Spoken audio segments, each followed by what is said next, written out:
Good morning. या ठिकाणी सकाळची जी धावपळ आहे तर ती स्कूलमध्ये जाण्यासाठी असते। त्यानंतर लवकर कामं आटपून घ्यावे लागतात। सकाळी आज भांडे वगैरे सर्व आटपलेलं आहे, कारण स्वयंपाकाचा जो लोड होता तर तो कमी होतात सर्वांचे उपवास असल्यामुळे। तर या ठिकाणी सर्व आवरून झालेलं आहे आणि आता मी निघत आहे स्कूलमध्ये जाण्यासाठी। आणि क्लासमध्ये जाताच मुलांना असं वाटलं की आज मॅडमांनी नवीन काहीतरी आणलेलं आहे। रोज मुलांना रायटिंग रीडिंग रोज त्यांच्याकडून लिहून घ्यावं लागतं। तर म्हटलं आज चला प्रोजेक्टर लावूया, म्हणजे मुलांना लर्न करण्यासाठी सोपं जाईल।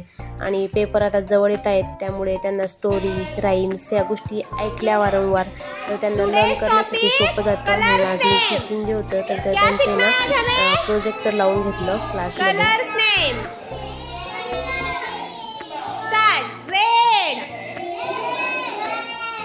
Next color is yellow. Next white. Next color green.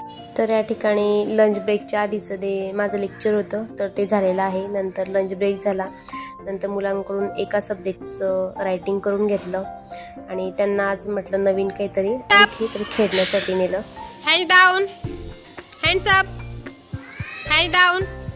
किसको खेलना है? Raise your hand. Okay. खेलना है तो क्या करना पड़ेगा?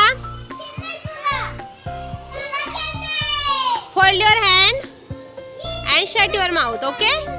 खेलना है तो चुपचाप बैठना है, नहीं तो खेलने के लिए नहीं लेके जाऊंगी।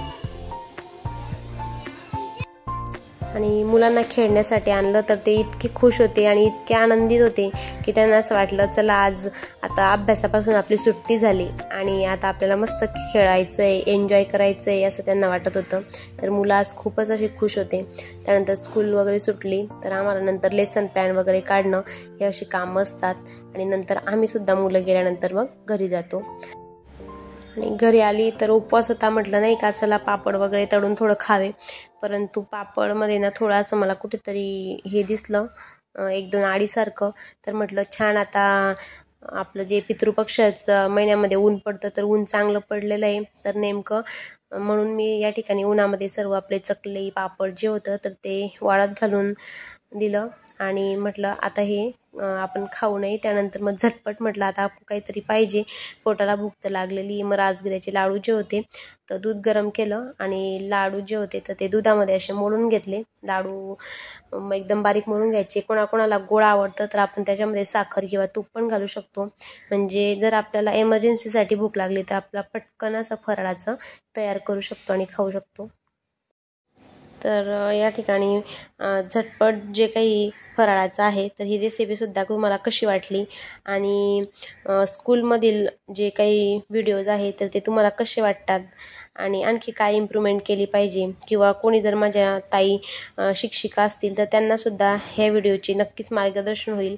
म्हणून मी असे वेगवेगळे व्हिडिओज जे आहे तर ते स्कूलमधले सुद्धा तुमच्यासोबत शेअर करत असते।